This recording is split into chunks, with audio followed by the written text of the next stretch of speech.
எனக்கு தெரிஞ்ச ஒரு பெண் வந்து ரொம்ப கஷ்டப்பட்ட குடும்பத்திலேருந்து வந்து படிச்சு பெரிய ஆளாயிருக்காங்க. ஆயி இப்போ சம்பாதிக்க ஆரம்பிச்சதுக்கப்புறம், கொஞ்சம் முன்னாடி இருந்தத விட கொஞ்சம் நல்ல ட்ரெஸ் பண்றாங்க. நெறைய ட்ரெஸ் எடுக்குறாங்க. நல்ல காஸ்டியூம்ஸ் போடுறாங்க. நாகரிகமா இருக்காங்க தமிழ் கலாச்சாரத்தோட. ஆனா சுத்தி உள்ளவங்க பாருங்க, பணம் வந்தோனே திமிர பாரு! என்ன வித விதமா ட்ரெஸ் போடுது, வித விதமா பண்ணுது, ஓவரா தான் பண்ணுது. இப்படி பேசுறாங்க.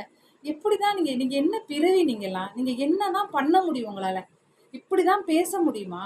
ஏன் இவ்ளோ மட்டமா, இவ்ளோ சீப்பா இருக்கிறீங்க? ஏன் யாரையும் வாழவே விட மாட்டீங்க? இன்னும் மனுஷ ஜென்மமா, மிருகமா? ஒருத்தவங்க கஷ்டப்பட்டு அடித்தட்டுலேருந்து படிச்சு பெரிய ஆளா இருந்தா, அவங்க அவங்க கன்னா பின்னான்னு வாழலையே!